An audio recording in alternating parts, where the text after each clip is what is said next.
So I thought of dividing this session into three. Um, so for sure you will have at least three questions from this topic. And this is for sure.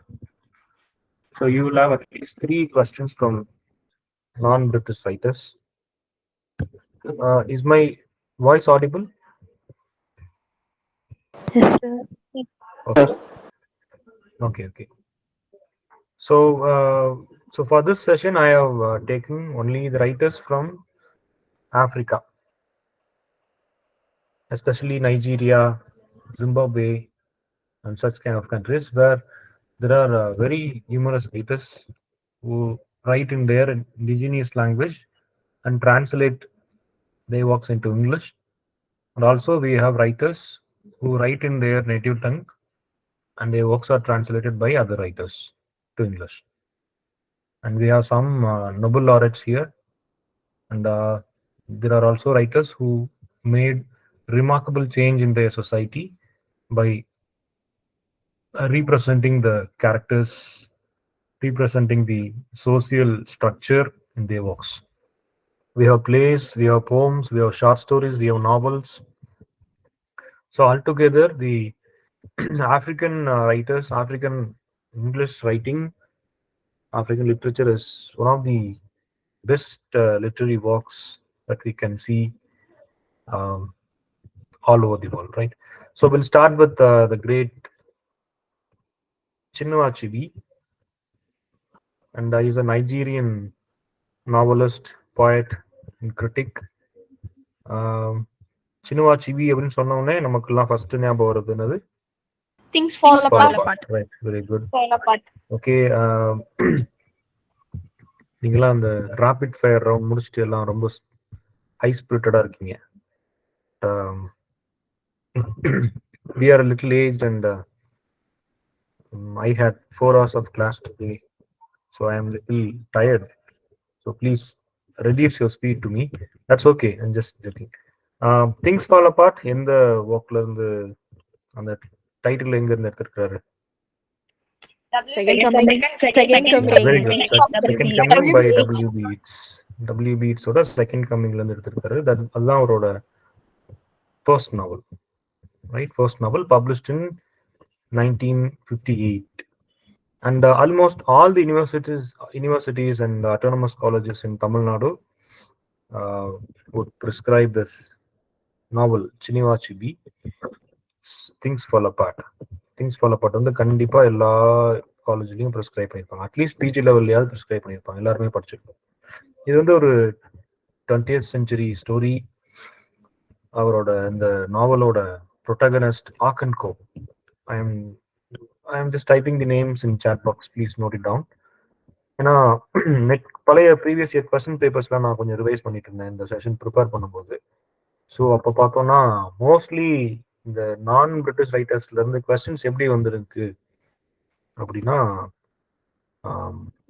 Characters ப்ரொட்டகனிஸ்டோட names கொடுத்து எந்த நாவல் இருந்துன்னு கேட்டிருக்காங்க, அல்லது novels இப்போ which was not novel by Chinua Achebe அந்த மாதிரி questions கேட்டிருந்தாங்க. ரொம்ப ரேரா நாவலோட ஸ்டோரியில இருந்து கொஸ்டின்ஸ் இருந்துச்சு. But for sure there are 3 questions from this part, African writings.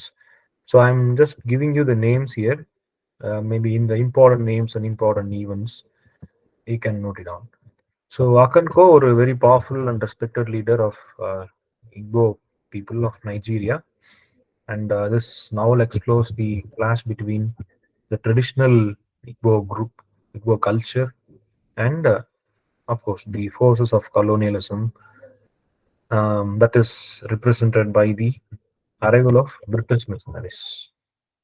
So இந்த நாவல் நீங்கள் எல்லாருமே படிச்சிருப்பீங்கன்னு நினைக்கிறேன். இது ஒரு மல்டி ஃபேசட்டட் நாவல். நிறைய ஃபேஸஸ் இந்த நாவலுக்கு நம்ம சொல்ல முடியும்.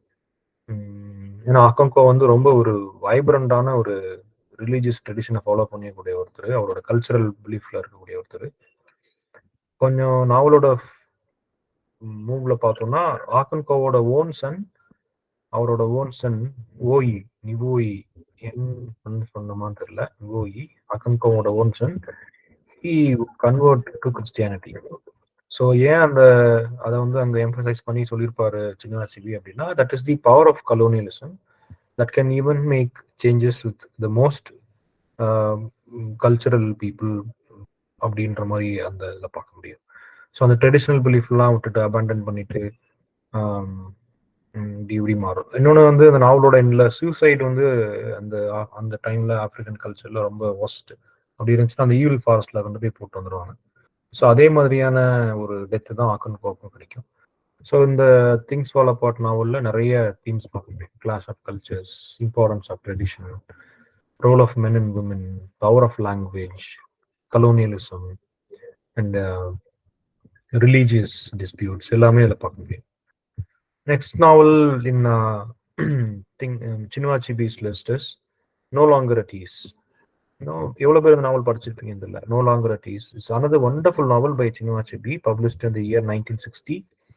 திங்ஸ் ஃபால் அபார்ட் மாதிரியே No Longer at Ease-க்கும் ஒரு டைட்டில் ரெஃபரன்ஸ் இருக்கு. டிஎஸ் எலியட்டோட ஜேர்னி ஆஃப் தி மிஜாய் இந்த போம்ல இருந்து தான் அந்த டைட்டில் எடுத்திருப்பார், No Longer at Ease அப்படின்ட்டு. It's a net question, please note it down. No Longer at Ease. The title is from T.S. Eliot's poem Journey of the Magi. Okay, No Longer at Ease வந்து அதே மாதிரி ஒரு இதை வந்து African ட்ரையாலஜின்னு சொல்லுவாங்க. Things fall apart, arrow of God and No Longer at Ease. இதான் அந்த ஆர்டர். ஆரோ ஆஃப் காட் மூணு தான் கொடுத்துருக்கேன். அந்த மூணுமே சின்வா அச்செபியோட ஆப்பிரிக்கன் ட்ரையாலஜி. இதெல்லாம் சிமிலர் தீம்ல உள்ள நாவல். இதுல வந்து இந்த ஸ்டோரியோட ப்ரோட்டாகனிஸ்ட் யாருன்னா அபி அகன்கோ. Abi. I'm typing that name in chat box. Abi Aganko. I'm just typing only the names. Don't confuse. நீங்க அந்த நாவலுக்கு பக்கத்துல எழுதிக்கிங்க, அப்பதான் உங்களுக்கு ஞாபகம் இருக்கும். ஏன்னா நிறைய கேரக்டர்ஸ் ஒரே மாதிரி இருக்கிற மாதிரி இருக்கும். ஸோ ஆபி ஆக்கன்கோ தான் இதோட ப்ரோட்டாகனிஸ்ட். அவர் வந்து அவரோட எஜுகேஷனுக்காக பிரிட்டன் போயிடுவார், இங்கிலாந்து போயிடுவார். அப்புறம் நைஜீரியன் கலோனியல் சிவில் சர்வீஸ்ல அவர் வந்து அவருக்கு ஒரு வேலை கொடுத்துருப்பாங்க. அவர் அட்மினிஸ்ட்ரேட்டரா இருப்பார். அங்க படிச்சுட்டு இங்க வந்த மாதிரி. இப்போ உங்களுக்கு புரியுற மாதிரி ஞாபகம் வச்சுக்கிற மாதிரி சொல்லணும்னா, ஒரு ரஜினி மூவில ஒரு டேம்லாம் கட்டுவார்ல, அந்த மாதிரி அங்க போய் படிச்சுட்டு இங்க வந்து ஒரு ஐசிஎஸ்ஆ இருப்பார், இந்தியன் சிவில் சர்வீஸ்ல ஆஃபீஸரா. அந்த மாதிரி இவர் நைஜீரியன் கலோனியல் சிவில் சர்வீஸ்ல ஒரு ஆஃபீஸரா இருப்பாரு. பட் கான்ட்ரடிக்ஷன் என்னன்னா, இங்க அபி வந்து ஆரம்பத்துல ஒரு யங் மேன் ஆஃப் ப்ராமிஸா இருப்பாரு. பட் லேட்டர் அந்த கலோனியல் இதுல ஃபாலோ ஆகி என்ன பண்ணுவாருன்னா, இந்த சிவில் சர்வீஸ்ல ரொம்ப கரப்டான ஒரு ஆளா மாறிடுவார். ஸோ ஒரு டைம் என்ன ஆகும்னா, அபி ஆகன்கோக்கு ஒரு ஸ்டூடெண்டோட ஸ்காலர்ஷிப்காக கொஞ்சம் பிரைப் ஆஃபர் பண்ணுவாங்க. இனிஷியலாக அதை ரெஃப்யூஸ் பண்ணுவாரு. பட் அந்த பிரைபோட அமௌண்ட் வந்து ஜாஸ்தி ஆகிட்டே இருக்கும். லேட்டர் அவர் அந்த ஆஃபர் அக்செப்ட் பண்ணிக்குவார், ஒரு லார்ஜர் பிரைப் அக்செப்ட் பண்ணிக்குவாரு. அது maybe a kind of temptation, right? So அந்த டெசிஷன் வந்து அவரோட லைஃப்ல எவ்வளோ பெரிய இம்பாக்டை கிரியேட் பண்ணுதுன்றது தான் அந்த நாவல். அதனால என்ன ஆகும்னா, அவரோட வேலையில இருந்து ஃபயர் பண்ணிடுவாங்க. அப்புறம் அவரோட கம்யூனிட்டியில இருந்து இவரை ஆஸ்ட்ரிசைஸ் பண்ணிடுவாங்க, வெளியில விரட்டிடுவாங்க. அப்புறம் வந்து he was forced to leave Nigeria because of that devastating decision that he has made. So அதுக்கப்புறம் No Longer at Ease அப்படின்றது, I mean it's a kind of relation with the characters life. அவரோட லைஃப்ல எப்படி ஆச்சு அப்படின்றது தான். So அவரோட death வரைக்கும் அந்த நாவலை டிஸ்கிரைப் பண்ணியிருப்பாங்க. ஸோ இதுல வந்து இந்த நாவல் ஒரு பெரிய ஒரு பவர்ஃபுல்லான இம்பாக்ட் கிரியேட் பண்ணுச்சு. அந்த ஆப்பிரிக்கன் கலோனியல் கரப்ஷன், ரைட், அப்புறம் அந்த கிளாஸ் ஆஃப் கல்ச்சர், இது ரெண்டுமே இந்த நாவலில் பார்க்க முடியும். அடுத்த நாவல் வந்து Arrow of God. This is one again African trilogy, Arrow of God, published in 1964. So நம்ம முன்னாடி Things fall Apart, No Longer at Ease பார்த்த மாதிரி இதுக்கும் ஒரு டைட்டில் ரெஃபரன்ஸ் இருக்கு. It's an African proverb. Arrow of God அப்படின்றது எங்கிருந்து எடுத்துப்பாருன்னா, ஒரு இக்போ கல்ச்சர்ல உள்ள ஒரு ப்ராவோ. அது வந்து என்ன அர்த்தம்னா, it is set to represent the will of God.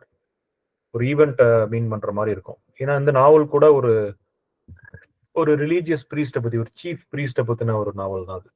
இது வந்து இக்போன்ற ஒரு இடத்துல நடக்கக்கூடிய ஒரு நாவல், நைஜீரியால. எசுலு அப்படின்னு சொல்லி ஒரு சீஃப் ப்ரீஸ்ட் இருப்பார். Ezeulu, I am typing the name in chat box. Ezeulu அவர் வந்து ஒரு சீஃப் ப்ரீஸ்ட். எந்த சீஃப் ப்ரீஸ்ட் அப்படின்னா, உல்லு யூஎல்யூ அப்படின்னு ஒரு காட் இருக்கும். அவங்களுக்குன்னு ஒரு காட், ஒரு இண்டிஜினியஸ் காட் வச்சுக்கோங்க. யூஎல்யூ உல்லு. அந்த காடோட இந்த ரிலீஜியஸ் பிளேஸ்க்கு இவர் தான் சீஃப் பிரீஸ்ட். இவர் வந்து ஒரு பயங்கரமான ஒரு அத்தாரிட்டேட்டிவ் ஃபிகரா இருப்பாரு. முன்னாடி கலோனியல் கவர்மெண்ட் ஃபார்ம் ஆகிறதுக்கு முன்னாடி கலோனியல் கவர்மெண்ட் வந்தவொடனே என்ன பண்ணுவாங்கன்னா, கிறிஸ்டியானிட்டி அங்கே ஸ்ப்ரெட் பண்ண ஆரம்பிச்ச உடனே இந்த உல்லு காடோட வார்ஷிப் மேபி அந்த இன்ஃப்ளூயன்ஸ்லாம் கொஞ்சம் கொஞ்சமா குறைய ஆரம்பிக்கும். நிறைய பேர் கிறிஸ்டியானிட்டிக்கு கன்வெர்ட் ஆயிடுவாங்க. ஸோ அதுக்கப்புறம் how he faces Ezeulu faces the opposition from his own community. இவ்வளோ நாள் அவரோட டைமுக்காக வெயிட் பண்ணிட்டு இருந்த எல்லாருமே கிறிஸ்டியன்ஸாக மாறினவுடனே இன்னும் அந்த ஒரு kind of change of culture feel பண்ண முடியும் இல்லையா, people are converted to Christianity. So அதனால how this religious man Ezeulu faces opposition from his own community. And ஏன்னா அவங்கெல்லாம் எப்படி போயிருப்பாங்கன்னா, the Christian missionaries will promise the local people that if they convert to Christianity, they will be they can live a better life ஒரு அப்படின்னு சொல்லி ஒரு ப்ராமிஸ்ல தான் அவங்கெல்லாம் convert ஆயிடுவாங்க. ஸோ இதுவுமே colonialism, religion, conflict between tradition and modernity இந்த மாதிரியான ஒரு தீம்ஸ்ல உள்ள ஒரு நாவல் தான். ஸோ இதுல இவரோட சன் இது திங்ஸ் ஃபாலோ பாட்டுக்கு இதுக்கு ஒரு சிமிலாரிட்டி இருக்கு. ஏன்னா எசுலோவோட ஒரு சன் வந்து ஒடுச்சின்னு ஒருத்தர் இருப்பாரு. அவரும் டைப்பிங் இவரும் ஒரு முக்கியமான கேரக்டர் இந்த நாவல்ல. ஒடுச்சே வந்து கிறிஸ்டியனா கன்வெர்ட் ஆயிடுவார். ஒடுச்சியோட அப்பா தான் எசுலு. அவர் தான் சீஃப் பிரீஸ்ட். அவர் தான் அந்த மொத்த கல்ச்சரையும் காப்பாத்துறதுக்காக அந்த மாதிரி ஒரு ஆள் இருப்பாரு.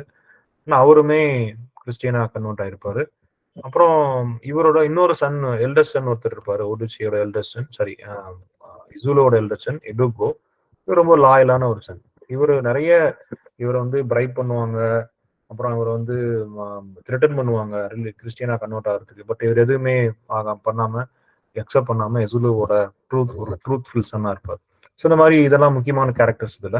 So this novel arrow of God is closely related to the other story things fall apart.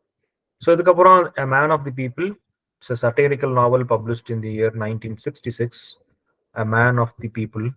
And நாவலோட டைட்டில்லே நீங்க தெரிஞ்சுக்கணும் அது என்ன மாதிரியான நாவல். ஸோ இது வந்து ஓடிலி அப்படின்னு சொல்லி ஒரு ஒரு ஆப்பிரிக்கன் டீச்சர், அவரை பத்தின ஒரு story. Odili is a teacher in Africa. ஒரு சின்ன ஒரு சின்ன கல்ச்சர், ஒரு அந்த லோக்கல்ல உள்ள ஒரு இடத்துல ஒரு டீச்சரா இருப்பாரு. So how politics and the colonialism swept in bring him into the corrupt world of greed and power அப்படின்றது அந்த நாவல். ஸோ இந்த நாவல் வந்து எங்க செட் ஆயிருக்கும்னா, நாங்கா அப்படின்ற ஒரு ஃபிக்ஷனல் டவுன். நாங்கா அப்படின்னு ஒரு ஃபிக்ஷனல் டவுன். 2 ரெஃபரன்ஸ் இருக்கு நாங்காக்கு. நாங்கான்றது ஒரு fictional town, also it's a name of a character. அந்த ஃபிக்ஷனல் டவுன் நாங்கா இருக்கு இல்லையா, அந்த நாங்காவோட சீஃபும் அவரோட பேரும் சீஃப் நாங்கா அப்படின்னு தான் சொல்லியிருப்பாங்க. இந்த நாவல் வந்து ஒரு ஃபர்ஸ்ட் பர்சன் நரேட்டிவ்ல வர மாதிரி இருக்கும். ஒடிலியோட ஓன் நரேஷன்ல வர மாதிரி இருக்கும். ஒரு ஒரு டீச்சர், அவர் ஒரு கிறிஸ்டியன் பொலிட்டீஷியன். அவர் கிறிஸ்டியனா கன்வெர்ட் ஆன ஒரு கிறிஸ்டியன் பொலிட்டீஷியன் லீடர். அவர் வந்து நாங்கால ரீஎலெக்ஷன் வரணும்னு சொல்லி அவர் கேட்பாரு. ஸோ அப்புறம் வந்து எப்படி நாங்கா வந்து கரப்ஷன், ஹிப்போக்ரஸில ஃபால் ஆகுறாரு அப்படின்ற மாதிரி இந்த ஸ்டோரி மூவ் ஆகும். நாங்கான்ற ஒருத்தரோட ரீஎலெக்ஷனுக்காக தான் அவர் ட்ரை பண்ணுவாரு. அவர் வின் பண்ண பிறகு அவரோட லைஃப் ஸ்டைலே மாறிடும். ரொம்ப லாவிஷா இருப்பாரு நாங்கா, அந்த சீஃப் நாங்கான்றவர். ஸோ பீப்புளோட நீட்ஸ் எல்லாம் அவர் டிஸ்ரிகார்ட் பண்ற மாதிரியான கேரக்டர், இந்த மாதிரியான கேரக்டரைசேஷன் தான் அதில் வரும். ஸோ அதுக்கப்புறம் ஒரு மிலிட்டரி கோப்போட சேர்ந்து கவர்மெண்ட் எல்லாம் டிசால்வ் பண்ணிட்டு நாங்கள் அரெஸ்ட் பண்ணியிருப்பாங்க. So how the people got solve from the issues அப்படின்றது இந்த novel man of the people அப்படின்றது. ஸோ இதுல மெயின் கேரக்டர் வந்து ஒடிலி. அவர் முதல்ல நாங்காக்கு சப்போர்ட் பண்ணுவார், லேட்டர் அவருக்கு நாங்காக்கு எதிராகவே அவர் ஒர்க் பண்ணுவார். ஸோ அதுதான் அந்த மேன் ஆஃப் தி பீப்புள். இது எல்லாமே சினிமாசிபியோட லிஸ்ட். ஃபைனலி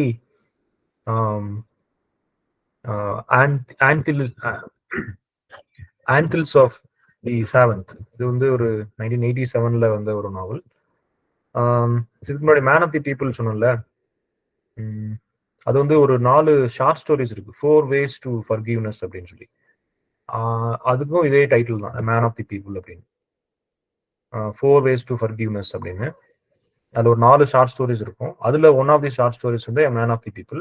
அது எழுதுனது யாருன்னா அர்சுலா குயின். அதனால நீங்க ரெண்டையும் கன்ஃபியூஸ் பண்ணிக்காதீங்க. 2 டைட்டில் இருக்கு, சாரி 2 ஒர்க் இருக்கு. Man of the People by Chinua Achebe, it's a novel, and there is another short story by Ursula Green that is that comes under 4 ways of forgiveness அப்படின்ற ஒரு டைட்டில்ல வந்த ஒரு short story collection. அதுல one of the stories is man of the people. ரெண்டையும் confuse பண்ணிக்க கூடாது. அப்புறம் ஆன்டில்ஸ் ஆஃப் 7th 1987ல வந்த நாவல் சினுவா சிபியோட லாஸ்ட் நாவல். இது ஒரு வெஸ்ட் ஆப்பிரிக்கன் பார்ட்ல உள்ள ஒரு ஃபிக்ஷனல் டவுன்ல செட் பண்ணிருப்பாரு. கேங்கன் தான் அந்த ஃபிக்ஷனல் டவுன். ஆன்டில்ஸ் ஆஃப் 7th அப்படின்ற நாவல் வந்து கேங்கன் அப்படின்ற ஃபிக்ஷனல் டவுன்ல செட் பண்ணிருப்பாங்க. அதுல வந்து ஒரு ஆஃபீஸர் ஒருத்தர் இருப்பாரு. அவர் வந்து எப்படி ஐடென்டிஃபை பண்ணுவாங்கன்னா சாம் அப்படின்னு ஐடென்டிஃபை பண்ணுவாங்க. SAM சாம் அப்படின்னு ஐடென்டிஃபை பண்ணுவாங்க. ஸோ அவர் வந்து அவரோட ஒரு அங்க வந்து இந்த சிபி என்ன ட்ரை பண்ணியிருப்பார் அப்படின்னா அந்த நாவல்ல வெஸ்ட் ஆப்பிரிக்கால உள்ள பொலிட்டிக்கல் சிச்சுவேஷன். அங்க ஒரு 3 ஃப்ரெண்ட்ஸ் இருப்பாங்க. ஒருத்தர் வந்து கிறிஸ் ஆரிகோ. அவர் வந்து Chris Oriko. I am typing that name in chat box. Chris Oriko. அப்புறம் வந்து பேட்ரிஸ் ஓக். இன்னொரு இவங்க 3 பேரும் ஃப்ரெண்ட்ஸ். நான் சொல்ல போற 3 பேரும் வந்து ஃப்ரெண்ட்ஸ். அப்புறம் வந்து கிறிஸோட கேர்ள் ஃப்ரெண்ட் இக்கிம் ஹொசாடி. இவங்க 3 பேரும் ஃப்ரெண்ட்ஸ். இதுல 3 பேருக்கும் டெசிக்னேஷன் உண்டு. I'll just tell you, please note it down.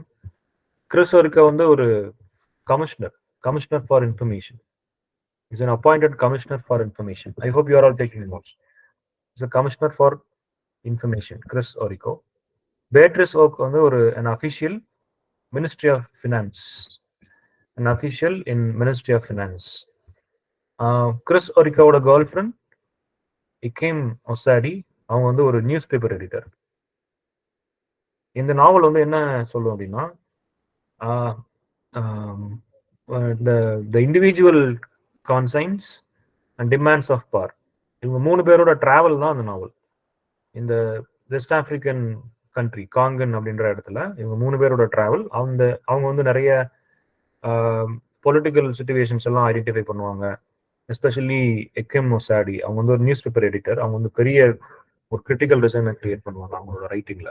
So political corruption, அப்புறம் வந்து role of artist in society, இதெல்லாமே இந்த நாவல்ல டிஸ்கஸ் பண்ணியிருப்பாரு. ஸோ இது எல்லாமே சினுவா சிபியோட very important works to be concentrated for NET exams. Next writer யூகிவா தியாங்கோ.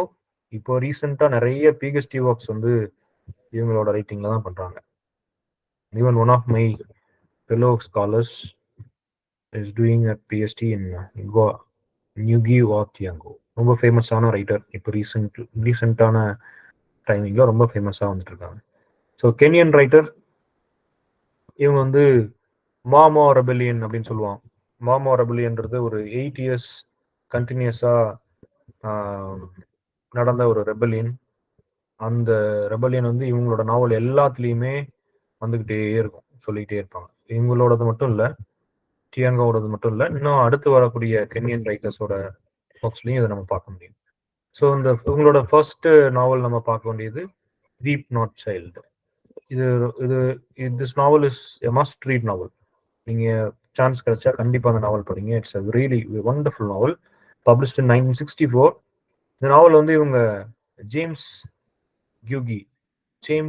நியூகி அப்படின்ற நேம்ல தான் பப்ளிஷ் பண்ணாங்க. ஜேம்ஸ், அவங்களோட நேம் முன்னாடி ஜேம்ஸ் மட்டும் ஆட் பண்ணிக்கேன். ஜேம்ஸ் நியூகின்ற நேம்ல பப்ளிஷ் பண்ணாங்க. இது ஆப்பிரிக்கன் ரைட்டர் சீரீஸ்ல வந்து ஒரு முக்கியமான novel. This was the first English language novel published in East African region. First English language novel to be published by an East African. Or East African published பண்ண first English novel. இந்த நாவல் கென்யால இந்த மாமோ அப்படின்னு சொல்லி மாமோ அப்படி சொன்ன இல்லையா, மாமோ moment அப்படின்னு, அந்த மூமெண்டோட அப்ரைசிங் டைம்ல எழுதியிருப்பாங்க.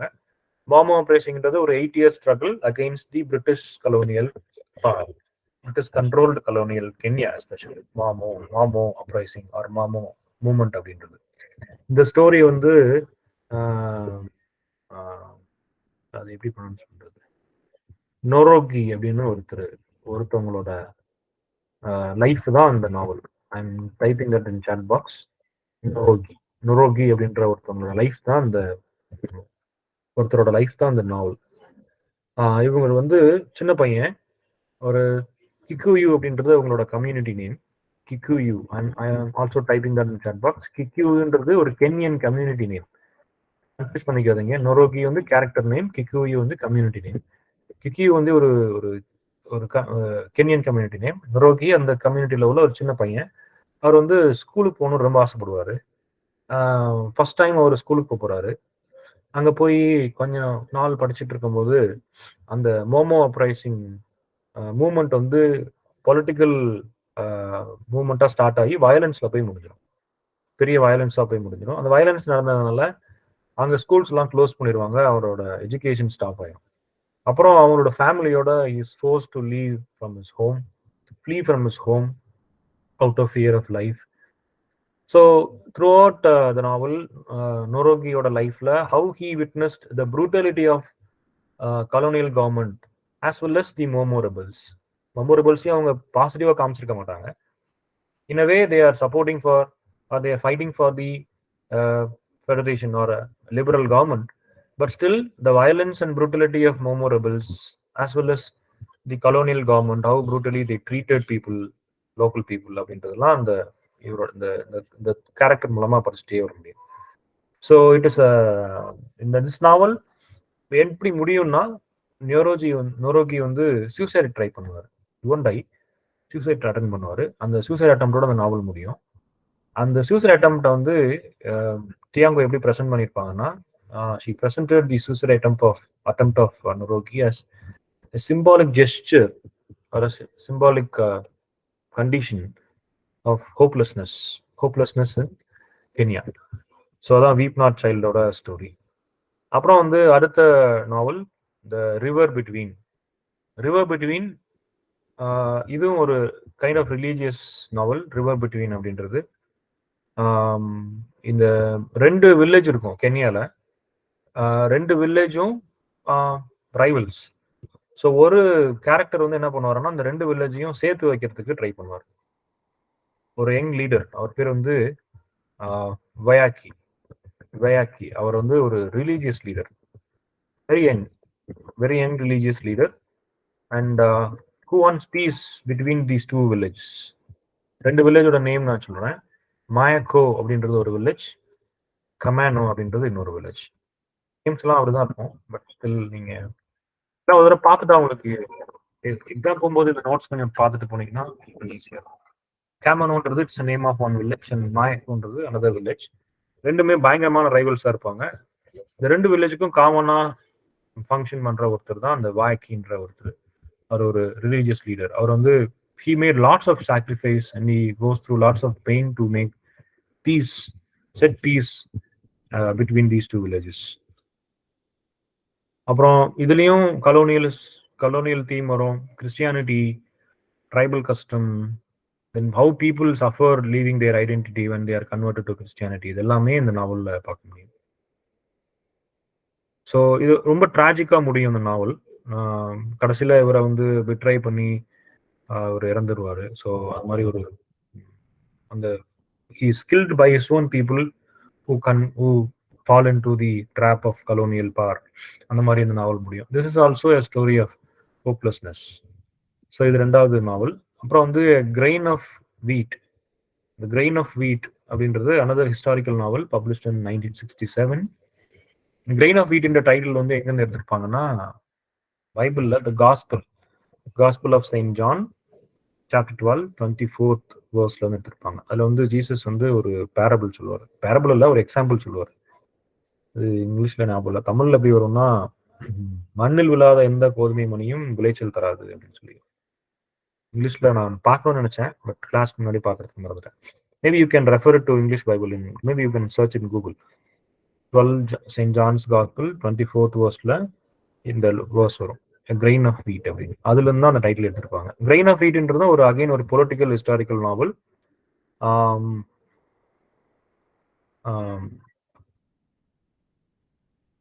இது வந்து ஒரு இமேஜினரி, சாரி நாட் இமேஜினரி, இது வந்து ஒரு ஹிஸ்டாரிக்கல் நாவல், ஹிஸ்டாரிக்கல் பேஸ்ட்ல உள்ள ஒரு நாவல். கென்யால ஒரு எமர்ஜென்சி இருக்கும் ஒரு டைம். இந்தியாவில் எமர்ஜென்சி இருந்துச்சுல, இந்திரா காந்தி பீரியட், அது மாதிரி கென்யால ஒரு எமர்ஜென்சி டைம் இருக்கும். அந்த எமர்ஜென்சி டைம்ல the independence struggle of Kenya, அதுதான் அந்த நாவல். மூகோ அப்படின்னு ஒருத்தர் தான் main character, protagonist. MUGO, Mugo அப்படின்றவர் தான் ப்ரொட்டாகனிஸ்ட் இந்த நாவல்ல. இந்த மூகோன்ற இது ரியல் கேரக்டர். இவரோட ரிபல் இன் கென்யா. கென்யன் இண்டிபெண்டன்ஸ்க்காக ஒரு பயங்கரமா இது பண்ணுவாரு. இண்டிபெண்டன்ஸ் டே செலிப்ரேஷன் டைம்ல ஒரு ப்ரிப்பரேஷன் நடக்கும். அந்த ப்ரிப்பரேஷன்ல இருந்தா அந்த இந்த இந்த பிளாட் வந்து ஸ்டார்ட் ஆகும். இந்த இந்த இந்த கென்யன் ரிபல் மூமெண்ட்ல, இந்த இண்டிபெண்டன்ஸ் மூமெண்ட்ல என்ன ஆகும்னா, இந்த மூகோன்றவரையே அவங்களோட ஓன் பீப்புளே பிட்ரை பண்ணி கடைசியில அவங்கள கொலை பண்ணிடுவாங்க. இவர் ஒரு மோமோ ஃபைட்டர், மோமோன்னு ஒரு மூமெண்ட் சொன்னல, அந்த மோமோ ஃபைட்டர். கிஹிகா அப்படின்னு சொல்லி இன்னொரு கேரக்டர் வரும். அந்த கிஹிகாவும் would also be betrayed. He would also get killed by the colonial power. British authorities எல்லாம் கொலை பண்ணிடுவாங்க. ஸோ அந்த எமர்ஜென்சி டைம்ல ஹவு பீப்புள் லிவ், இதெல்லாம் எப்படி நடந்துச்சு அப்படின்றதுதான் ஒரு நாவல். இப்போ கூட still this novel is talked in Kenya because of this powerful exploration of themes right during Kenyan independence movement. அப்புறம் வந்து பெட்டல்ஸ் ஆஃப் பிளட் 1977ல வந்தது. இந்த டைட்டில் பெட்டல்ஸ் ஆஃப் பிளட் வந்து டெரிக் வால்கட்டோட த ஸ்வாம்ப் அப்படின்ற போம்ல இருந்து வந்திருக்கும். த ஸ்வாம்ப் அப்படின்ற ஒரு போம், டெரிக் வால்கட்டோட ஒரு போம். அந்த போம்ல உள்ள ஒரு லைன்ல பெட்டல்ஸ் ஆஃப் பிளட் அப்படின்ற வேர்ஸ் வரும், ஒரு ஃப்ரேஸ் வரும். அதுதான் இந்த இதுக்கான reference, Petals of Blood. Petals of blood வந்து இந்த Weep Not Child, Grain of Wheat, அப்புறம் பெட்டல்ஸ் ஆஃப் பிளட், இது மூணு வந்து ஒரு ட்ரையாலஜி. இதுவும் கென்யன் இண்டிபெண்டன்ஸ் டைம்ல செட் ஆன ஒரு நாவல் தான். கரப்ஷன், எக்ஸ்ப்ளாய்டேஷன், அப்புறம் கென்யன் ரெவல்யூஷன் எல்லாமே இந்த நாவல் வரும். இந்த நாவல் வந்து 4 பேர் மெயின் கேரக்டர்ஸ், 4 ஃப்ரெண்ட்ஸ். நம்ம ஆல்ரெடி ஒரு 3 ஃப்ரெண்ட்ஸ் பார்த்தோம்ல, அது மாதிரி இது 4 ஃப்ரெண்ட்ஸ் இருப்பாங்க. Munira, Abdulla and typing in chat box, அப்புறம் வந்து கேரகா அண்ட் வேனா.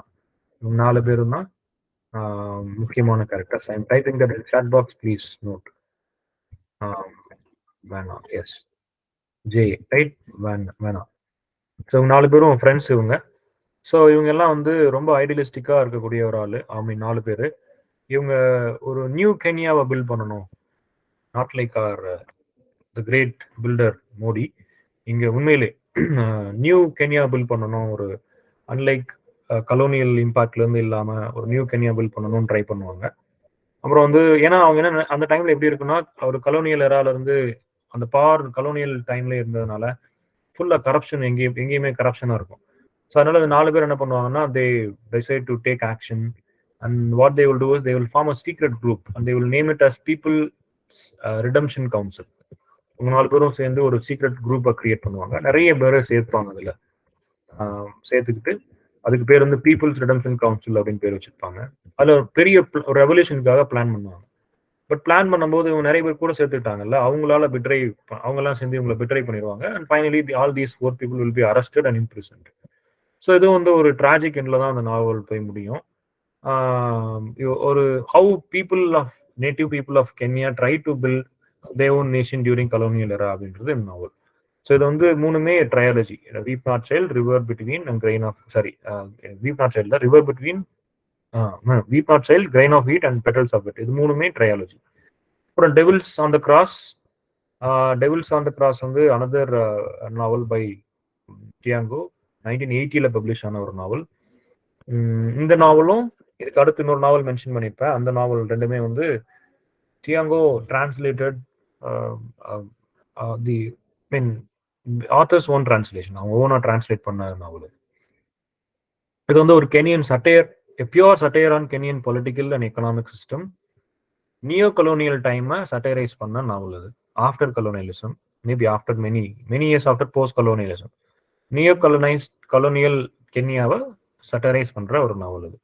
இதுல வந்து வாரினா அப்படின்னு சொல்லி ஒரு கேரக்டர், ஒரு யங் விமன். அவங்க வந்து ஒரு இங்க பெட்டர் லைஃப் இல்லை, நல்ல லைஃப் வேணும் அப்படின்றதுக்காக அங்கிருந்து ரூரல் வில்லேஜ்ல இருந்து நிரோபி அப்படின்ற ஒரு இடத்துக்கு போவாங்க. நிரோபின்றது ஒரு மேபி ஒரு டவுன் மாதிரி, ஒரு மேபி ஒரு சின்ன சின்ன சின்ன சிட்டி மாதிரி வச்சுக்கோங்களேன். அங்க போவாங்க. அங்க போன பிறகு தான் தெரியும் அந்த சிட்டி எவ்வளவு ஹார்ஷா இருக்கு. அங்க வந்து it's not a place for peace அப்படின்றத புரிஞ்சுக்குவாங்க. Where she will be exploited by her own employers and she will be ill treated by the corrupt politicians, right, who try to control the whole country. அந்த மாதிரி அந்த நாவல் move ஆகும். ஃபைனலாக என்ன பண்ணுவாங்கன்னா, as usual இவங்கெல்லாம் ஒரு ரெவல்யூஷனிஸ்டாக மாறிடுவாங்க. ஒரு ரெவல்யூஷனரி குரூப்ல சேர்ந்துக்கிட்டு ஒரு கென்யாவோட பெட்டர் ஃபியூச்சருக்காக ஃபைட் பண்ண ஆரம்பிப்பாங்க. அவங்களும் நிறைய ரிபல்லாம் ட்ரை பண்ணுவாங்க, ரிபல்லியஸ் ஆக்டிவிட்டீஸ்லாம் இன்வால்வ் ஆகி ட்ரை பண்ணுவாங்க. அப்புறம் ஃபைனலாக one of her own comrades will betray her and she will be forced to flee from the country. So அந்த மாதிரி அந்த நாவல் முடியும். அந்த அவங்களோட எக்ஸைலோட அந்த நாவல் முடிஞ்சிடும். டெவில் ஆன் த கிராஸ் வந்து ரொம்ப ஒரு பவர்ஃபுல்லான எக்ஸ்ப்ளாய்டேஷன் தீமோட ப்ரெசென்ட் பண்ணியிருப்பாரு.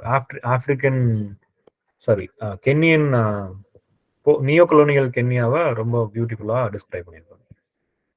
ஸோ அதுக்கப்புறம் விசார்ட் ஆஃப் தி க்ரோ 2006ல பப்ளிஷ் ஆன ஒரு நாவல்.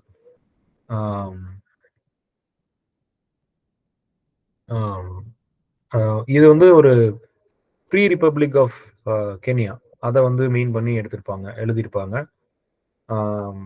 ஒரு இதுல வந்து ஒரு கேரக்டர் வரும். அந்த கேரக்டர் பேரே ரூலர்னு தான் மென்ஷன் பண்ணிருப்பாங்க. ரூலர் அப்படின்னு அந்த கேரக்டர். இது வந்து கென்யாவோட பொலிட்டிக்கல் சிஸ்டம், எக்கனாமிக்கல் சிஸ்டம் எல்லாம் அதுல கிரிட்டிசைஸ் பண்ணியிருப்பாங்க. இதோட ப்ரொட்டாகனிஸ்ட் நேம் மட்டும் நான் உங்களுக்கு சொல்றேன். கேமிட்டின்ற ஒரு யங் மேன் தான் இதோட ப்ரொட்டாகனிஸ்ட். ஒரு டிஸ்இல்யூஷன் வேர்ல்ட்லயே இருப்பாரு. அப்புறம் வந்து கென்யாவோட பெட்டர்மெண்ட்டுக்காக ட்ரை பண்ணுவாரு. ரைட். இன்னும் ஒரு யங் உமன், இவரோட பேர் ஒருத்தங்க இருப்பாங்க. அவங்க வந்து வாவிரா சோசியல் ஜஸ்டிஸ்க்காக சண்டை போடுற ஒரு கேரக்டர் வாவிரா. இதை நீங்க எப்படி ஞாபகம் வச்சுக்கலாம்னா, இந்த காலா படத்துல ரஜினியோட சன் ஒருத்தர் வருவார்ல, லெனின் ஒரு கேரக்டர், அந்த மாதிரி இவங்க ரெண்டு பேரும் they will fight for social justice. And obviously they will fall in love and they join in forces to fight against the ruler. அந்த கேரக்டர் பேரு ரூலர் தான் கொடுத்திருப்பாங்க. அவர் வந்து ரொம்ப கரப்ட் பாலிட்டிஷியனா இருப்பாரு. அப்புறம் இந்த நாவல்ல வந்து நிறைய சூப்பர்ஸ்டிஷியஸ் கேரக்டர்ஸ்லாம் வரும். ஒரு விச் டாக்டர் ஒருத்தவங்க வருவாங்க, ஒரு கான் ஆர்டிஸ்ட் ஒருத்தவங்க வருவாங்க, ஒரு டாக்கிங் க்ரோ இருக்கும். இதெல்லாமே இந்த நாவல்ல வரக்கூடிய மேஜிக்கல் கேரக்டர்ஸ். ஸோ இந்த நாவல் எப்படி நம்ம கிரிட்டிக்ஸ் எல்லாம் டிஸ்கிரைப் பண்றாங்கன்னா, ஒரு மேஜிக்கல் ரியலிஸ்ட் நாவல் அப்படின்னு சொல்லி.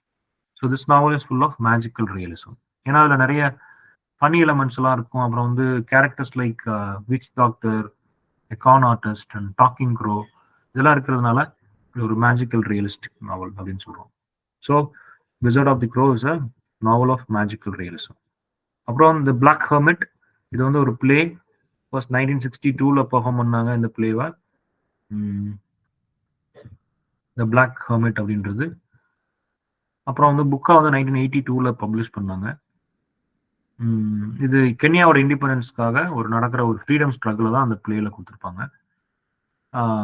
இந்த பிளே வந்து 1950ஸ்ல நடக்கிற மாதிரி செட் பண்ணியிருப்பாங்க. ஏன்னா அந்த டைம்ல தான் அந்த மாமோ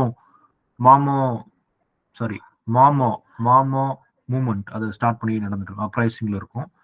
ஸோ அப்போ வந்து இதுல ஒரு கேரக்டர் இருப்பாங்க. அவங்க கேரக்டரோட நேமை நான் டைப் பண்றேன், உங்களால முடிஞ்சா நீங்க ப்ரொனவுன்ஸ் பண்ணி பார்த்துக்கோங்க. Okay, I'm just copying and pasting it. I'm not good at spelling too. So இதான் அந்த கேரக்டரோட நேம். இதான் மெயின் கேரக்டர் இந்த பிளேல. இவர் வந்து ஒரு யங் பாய். இவர் வந்து இவரோட ட்ரைபல் குரூப்காக, அவங்களோட ஃப்ரீடம்காக சண்டை போடுவார். ரைட். ஒரு டைம்ல என்ன ஆகும்னா, அவரோட ஒன் ட்ரைபல் இருந்தே அவரை வெளியில விரட்டிடுவாங்க. ஸோ அதுக்கப்புறம் எப்படி அந்த மூவ்மெண்ட் நடந்துச்சுன்றது அந்த பிளே. ஸோ பிளாக் ஹெர்மிட் அப்படின்றது it's one of very important plays by Thiong'o. Then This Time Tomorrow அப்படின்றது ஒரு 3 பிளேஸ் இருக்கும். அந்த பிளேஸ்ல வந்து என்னெல்லாம் இருக்கும்னா த ரெபல்ஸ்னு ஒரு play, The Wound in the Heart, அப்புறம் திஸ் டைம் டுமாரோ. இது மூணுமே ஒரு சேம் பிளே, ஒரே play, but 3 different not acts but 3 different plays, but all talk about one main idea. 1970ல 3 பிளேயுமே 1970ல பெர்ஃபார்ம் பண்ண பிளேஸ் தான். ரைட். ஸோ இது எல்லாமே டியங்காவோட லிஸ்ட்ல உள்ள very important works. Then also Ngugi Chinua Achebe மாதிரி நமக்கு ரொம்ப ஃபெமிலியரான ஒரு character. Also Ngugi play right இன் நைஜீரியா, ஒரு Nigerian play right, very important Nigerian play right. நமக்கு ஆல்சோ இன்கான்னு சொன்னோடனே லைன் இன் த ஜோல் தான் நமக்கு ஞாபகம் வரும். ஏன்னா அதான் நமக்கு எல்லாம் ப்ரிஸ்கிரைப் பண்ணியிருப்பாங்க. ஆனால் பெரும்பாலும் அந்த லைன் இன் த ஜோல் வந்து டிபார்ட்மெண்ட்ல இருக்கிறதுலேயே ஒரு அப்படி சொல்லக்கூடாதுன்னா ஓகே, ரொம்ப டீட்டெயிலாக அந்த பிளேவை நடத்த மாட்டாங்க. லைன் அண்ட் சொல் கொடுக்க மாட்டாங்க. பட் அது வந்து ரொம்ப ஒரு பவர்ஃபுல் பிளே, ஒரு பெரிய சட்டையர் லைன் அண்ட் சொல். You can interpret lion and சொல் with any political movement anywhere in the world. எல்லா இடத்துலையும் அது நீங்கள் அந்த கேரக்டர்ஸை நீங்கள் வந்து இன்டர்பிரட் பண்ண முடியும். ஓகே, ஸோ நம்ம இப்போ ஆல்சோயிங்காக பார்த்தோம்னா அவர் வந்து ஒரு நோபல் லாரட்டி, 1986ல நோபல் பிரைஸ் வாங்கினாரு. ஃபர்ஸ்ட் பிளே வந்து இன்டர்வென்ஷன் 1957ல வந்த ஒரு பிளே, இது பெர்ஃபார்ம் பண்ணப்பட்ட ஒரு பிளே இது. The invention. It's a pure satire on South Africa, right?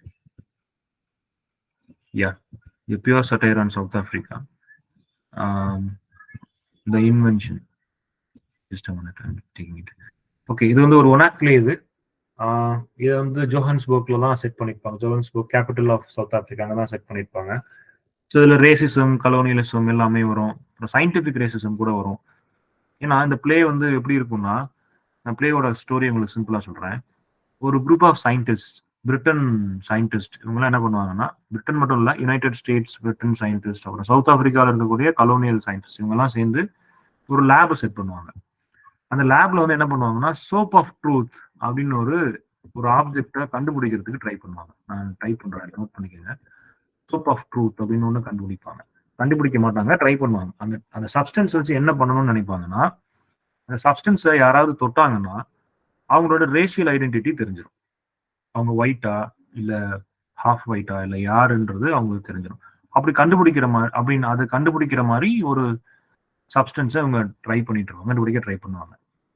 So இந்த மீன் வாயில் என்ன ஆகும்னா, இந்த சயின்டிஸ்ட் எல்லாமே கொஞ்சம் கொஞ்சமா இவங்க எப்பயுமே இந்த பிலீஃப்ல இருப்பாங்க இல்லையா, superiority over the people, black people, superiority of the white race, இந்த மோட்டிவேஷன்ல இருப்பாங்க இல்லையா. அதனால இவங்களோட திங்கிங்லாம் ஒரு டைம் மேல என்ன மாதிரி ஆகுது, இந்த ப்ராக்ரஸ் என்ன மாதிரி, எந்த அளவுக்கு இந்த எக்ஸ்பெரிமெண்ட்ஸ் எந்த அளவுக்கு போகும் அப்படின்னா, ரொம்ப டீஹியூமனைசிங்கா அவங்க போக ஆரம்பிச்சிருவாங்க. என்னன்னா ஹியூமன் பிளஷ் எல்லாம் கிரைண்ட் பண்ணுவாங்க. அதுக்காக பிளாக் பீப்புள் எல்லாம் ப்ரூட்டெல்லாம் கொலை பண்ணி அவங்களோட ஃப்ளஷ் எடுத்து கிரைண்ட் பண்ணுவாங்க. அப்புறம் ஏன்னா அதெல்லாம் வச்சுதான் இந்த சப்ஸ்டன்ஸை கிரியேட் பண்ண முடியும்னு இவங்களோட பிலீஃப். அப்புறம் வந்து கிளாதிங்ல இருந்து ஸ்வீட் எக்ஸ்ட்ராக்ட் பண்றது, அப்புறம் வந்து கிளாதிங்னா யூஸ்ட் கிளாத்ஸ், ரைட்? தென் அப்புறம் வந்து ஹியூமன் பிரெயினை டிரான்ஸ்பிளான்ட் பண்ணுவாங்க. ஒயிட் பீப்புள் பிரெயினை பிளாக்குக்கும், பிளாக் பீப்புள் பிரெயினை ஒயிட்டுக்கும், இந்த மாதிரி டிரான்ஸ்பிளான்ட் பண்ணுவாங்க. எல்லாமே அன்சக்சஸ்ஃபுல்லா தான் முடியும். அவங்களோட எல்லா எஃபர்ட்ஸும் சக்சஸ்ஃபுல்லா தான் முடியும். ஆனா இந்த பிளேல என்ன வோல்ஸ்வைங்கர் ட்ரை பண்றாருன்னா, racism is very dangerous and destructive. It's a destructive ideology, right? இப்போ நம்ம சனாதனம் டிஸ்ட்ரக்டிவ் ஐடியாலஜின்னு சொல்றோம்ல, அந்த மாதிரி ரேசிசம்ன்றது ஒரு very dangerous and destructive ideology அப்படின்றத ரொம்ப கிளியரா எக்ஸ்பிளைன் பண்ணுவார். இன்வென்ஷன் அப்படின்ற பிளேல ஒன் ஆக்ட் பிளே தான் அது. அப்புறம் வந்து இந்த ஸ்வாம் டுவெல்லர்ஸ், இது அனதர் பிளே, 1958ல பண்ண ஒரு ஒன் ஆக்ட் பிளே இது.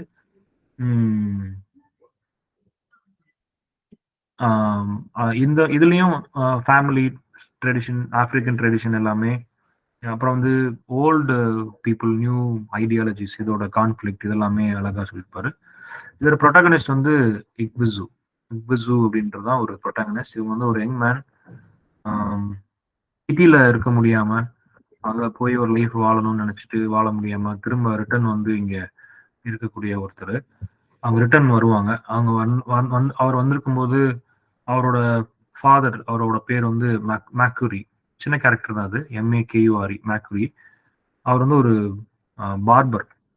அவரோட லைஃப் வந்து இங்க ரொம்ப சிம்பிளா இருக்கும். ரொம்ப இந்த ஸ்வாம்ப்ல ரொம்ப சிம்பிளா ஒரு லைஃப் வாழ்ந்துட்டு இருப்பாரு. இங்க வந்த பிறகு தான் அவருக்கு புரியும். So life can be very simple and ambitious. அப்படி கூட இருக்க முடியும் அப்படின்னு புரிஞ்சுக்கிற மாதிரி ஒரு பிளே இருக்கும். ஒரு சின்ன ஒன் ஆக்ட் பிளே இது ஸ்வாம் டுவெலர்ஸ். அதுக்கப்புறம் line in the jewel is another very important play by also Inca. First performed in 1959. Then all over the world இதை வந்து ஸ்டேஜ் பண்ணாங்க. இது வந்து it's a conflict between two men over the right to marry a village girl call Sidi இல்லையா. ரெண்டு முக்கியமான கேரக்டர்ஸ் Baroka, அப்புறம் அவர் வந்து ஒரு வில்லேஜ் சீஃப், அப்புறம் லாக்கின் அவர் வந்து ஒரு young school master. Right, I am just typing that names in chat box. உங்களுக்கு தெரியும், பட் இருந்தாலும் நான் உங்களுக்கு சொல்றேன். பரோக்கா ஒரு வில்லேஜ் சீஃப் அவர், அப்புறம் வந்து லாக்கினே அவர் வந்து ஒரு யங் ஸ்கூல் மாஸ்டர். ரெண்டு பேரோட right to marry a girl call Sidi. So இந்த ஸ்டோரி உங்களுக்கு தெரியும் நினைக்கிறேன், திரும்ப உங்களுக்கு சொல்ல வேண்டாம். ஸோ இதுல வந்து ட்ரெடிஷ்னல் மாடர்ன் வேல்யூஸோட கான்ஃபிளிக்டா ரொம்ப பியூட்டிஃபுல்லா டிஸ்கிரைப் பண்ணியிருப்பாரு. இது எல்லா கண்ட்ரிக்குமே அப்ளை ஆகும். இந்த ஓல்சோ இன்காவோட லைன் அண்ட் ஜுவல் வந்து எல்லா கண்ட்ரிக்கும் செட் பண்ண முடியும். ஓகே, அப்புறம் அடுத்த play the trials of brother Jero. இது ஒரு அகைன் ஒரு ஒன் ஆஃப் பிளேஸ் பை ஓல்சோ இன்கா. First performed in 1960.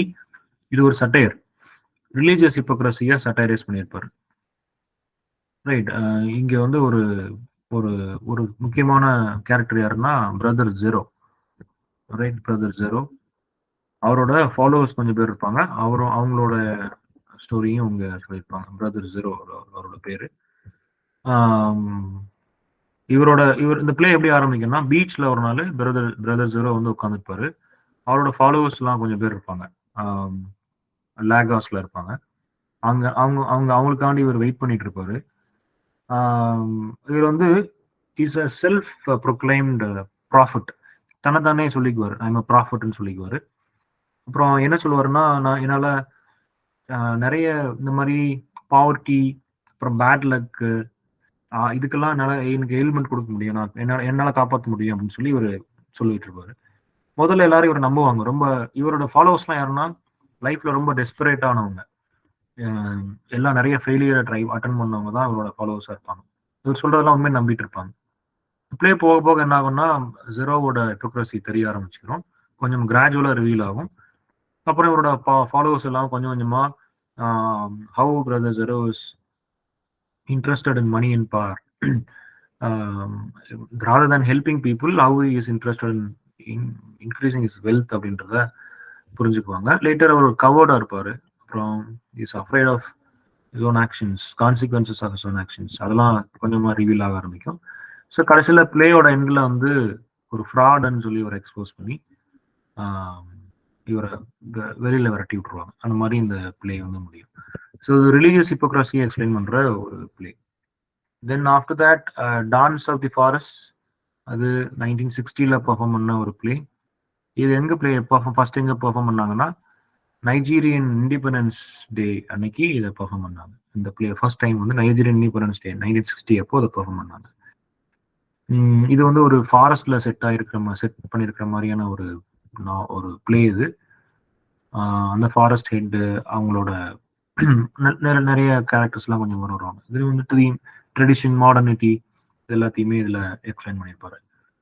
தென் இந்த ஸ்ட்ராங் பிரீட் வந்து ஒன் ஆக்ட் பிளே 1964 பெர்ஃபார்ம் பண்ண ஒரு ஒன் ஆக்ட் பிளே.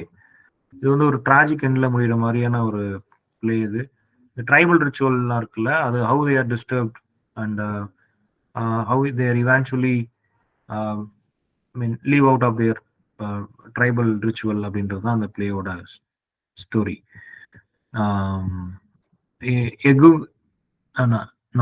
எகன் கன் அப்படின்னு ஒரு ட்ரெடிஷன் இருக்கும். எகன் கன் அப்படின்றது it's a tribal tradition of Nigeria. Egungun அப்படின்றது இந்த இட்ஸ் அன் ஆஃப்ரிக்கன் ட்ரெடிஷன், இது நாட் நைஜீரியன், ஆஃப்ரிக்கன் ட்ரெடிஷன். அங்கே வந்து ஒரு ஃபெஸ்டிவல் செலிப்ரேட் பண்ணுவாங்க. அந்த ஃபெஸ்டிவல் பேர் வந்து யூரோபா ஃபெஸ்டிவல். இந்த ஃபெஸ்டிவல் தான் அந்த பிளே ஸ்டார்ட் ஆகும். யூரோபா ஃபெஸ்டிவல்ன்ற இதுல இருந்தா அந்த பிளே ஸ்டார்ட் ஆகும். பிளேயோட ப்ரொட்டாகனிஸ்டோட நேம் வந்து Eman. Is a very young man. இந்த பிளேல எப்படின்னா, அந்த ஊர்ல அந்த எகன் கன் கன் அப்படின்னு ஒரு இது ட்ரெடிஷன் இருக்கு இல்லையா, அந்த ட்ரெடிஷன் படி பார்த்தோம்னா ஒவ்வொரு வருஷமும் யாராவது ஒருத்தர் ஸ்கேப் கோட்டா சூஸ் பண்ணுவாங்க.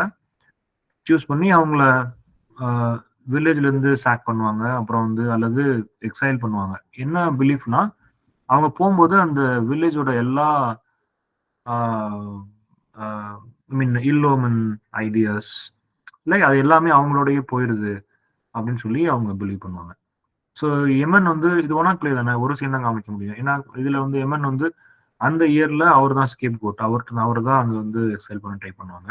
ஸோ அவர் வந்து அவரோட ஓன் கம்யூனிட்டிக்காக இஸ் வெரி ரிச்சுவல் ரைட், ஒரு காம்ப்ளெக்ஸ் கேரக்டர் அது. அவரோட ஓன் வில்லேஜ்க்காக அவர் என்ன பண்ணுவார்னா ரொம்ப லைஃபே சாக்ரிஃபைஸ் பண்ணுவார். So how finally at the end how sacrifice is not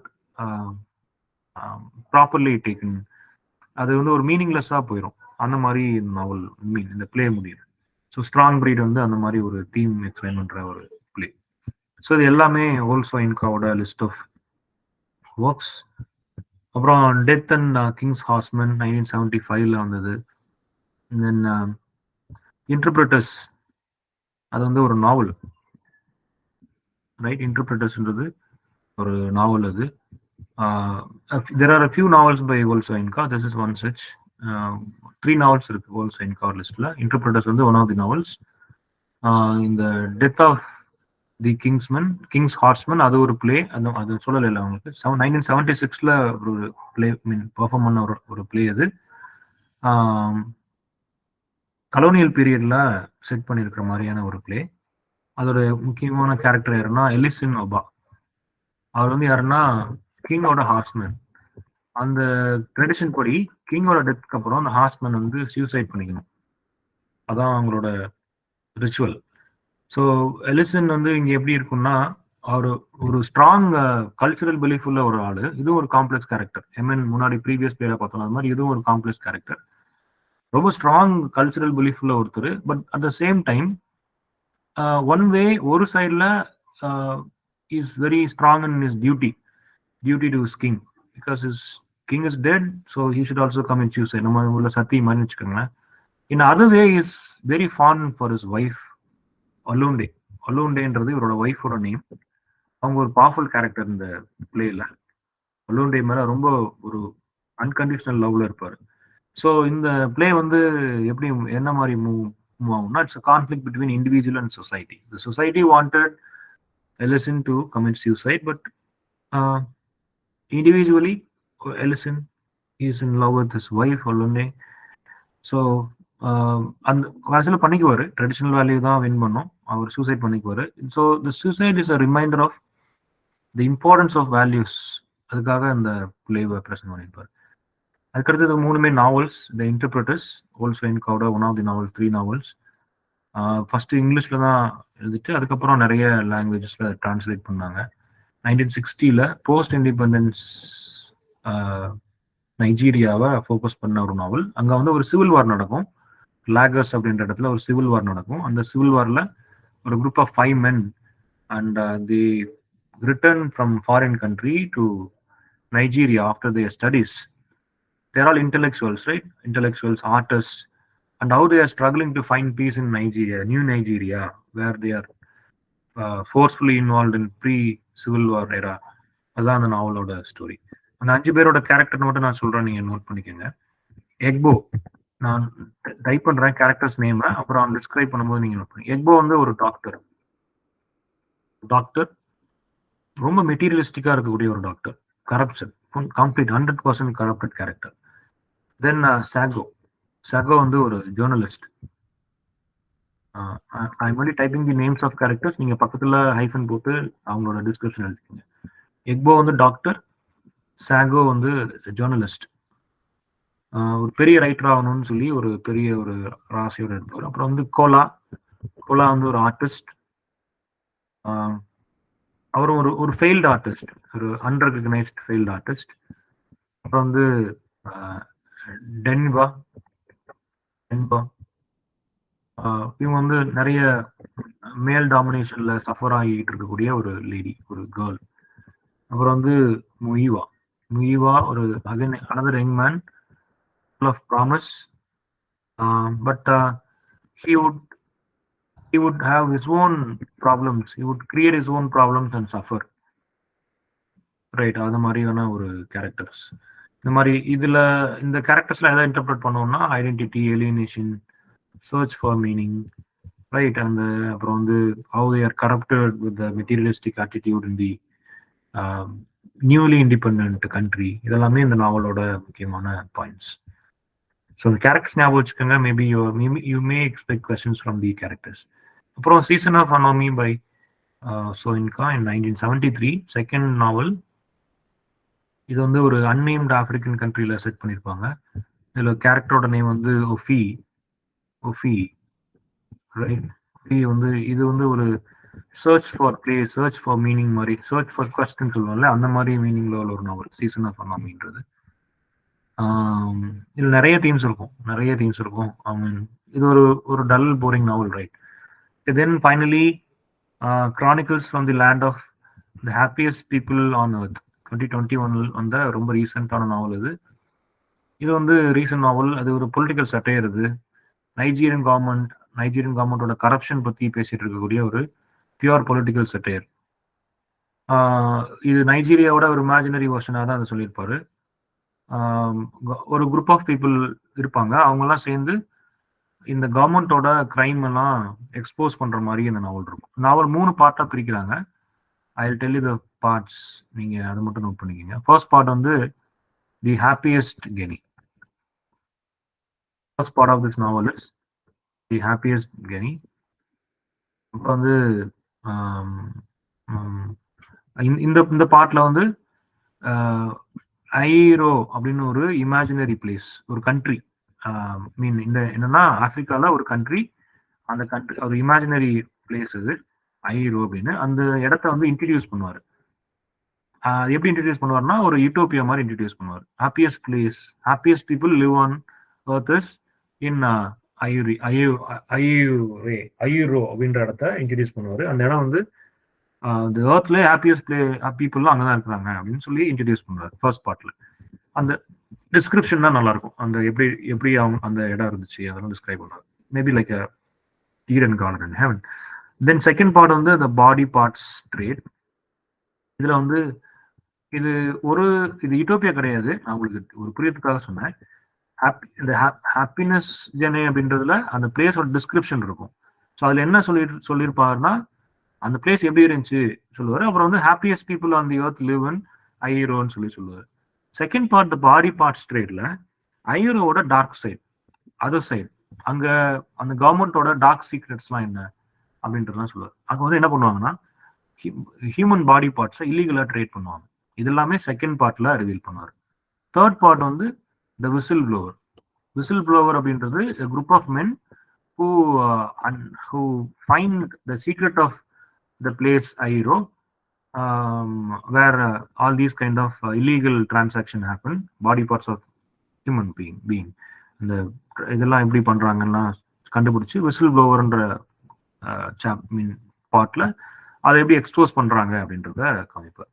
so இது வந்து it is a pure satire on the corruption and hypocrisy of Nigerian government. So இது எல்லாமே ஆல்சோ இன்காவோட லிஸ்ட்ல நம்ம பார்க்கலாம். So I think it is time 9 o'clock ஆயிடுச்சு. I don't want to trouble you with much of the information. Maybe we can continue the session tomorrow. இப்போ நம்ம வந்து ஆல்சோ இன்கா, நிகிவா தியாங்கோ, சினிமாச்சுபி 3 ரைட்டர்ஸ். ஏதாவது டவுட்ஸ் இருந்தா யூ கேன் ஆஸ்க்.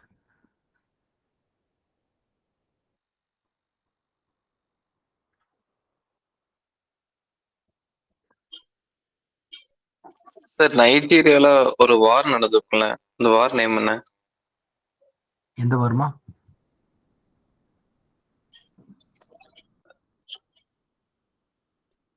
இல்ல sir, sorry, African லிட்ரேச்சர்னாலே ஏதோ ஒரு வார் பத்தி இம்பார்ட்டண்டா ஒரு வார் உண்டுன்னு சொல்லியிருக்காங்களே.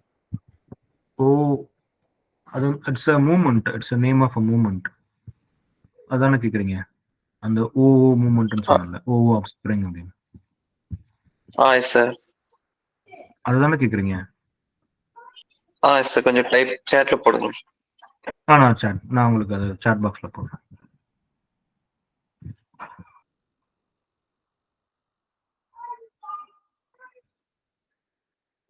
No, more spring. Did you get that in chat box? இது வந்து ஒரு 8-year ரெவல்யூஷனரி வார். ஒரு சிவில் வார் இல்ல, கலோனியல் கவர்மெண்ட்டுக்கு அகேன்ஸ்டா நடந்த ஒரு அப்ஸ்பிரிங். கொஞ்சம் ரைட்டர்ஸ் இதை சப்போர்ட் பண்றாங்க, கொஞ்சம் பேர் அதை அப்போஸ் பண்றாங்க. மாமோ அப்ஸ்பிரிங் அப்படின்றது, மாமோ மூமெண்ட், மாமோ அப்ஸ்பிரிங். இதுக்கு நீங்க ஒர்க்ஸ் நீங்க படிச்சு பார்த்தீங்கன்னா you will understand why people support, why writers support mamo offspring, why writers oppose mamo offspring அப்படின்றது.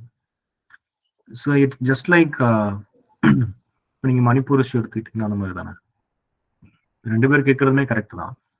கவர்மெண்ட் தலையிடாம இருந்தா 2 பேரும் அவங்களே பேசி முடிவு பண்ணிக்குவாங்க. கவர்மெண்ட்டுக்கு குளிருது, அதனால இவங்க எரிஞ்சா நல்லா இருக்கும்னு அவங்க வேடிக்கை பார்ப்பாங்க. அந்த மாதிரியான ஒரு ஆஸ்பெக்ட் தான் இந்த மாமோ அப்ஸ்பிரிங். Any more doubts?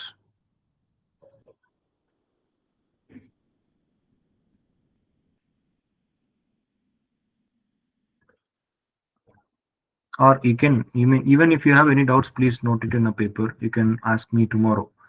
Like we'll start sharply by 7:50. I think I will be able to complete one part of non-British writers tomorrow, at least with the African writers. இன்னும் கொஞ்சம் நியூசிலாந்து, கென்யன், நைஜீரியன் ரைட்டர்ஸ் கொஞ்சம் இருக்காங்க. Around 7-8 people are to be concentrated for net exams.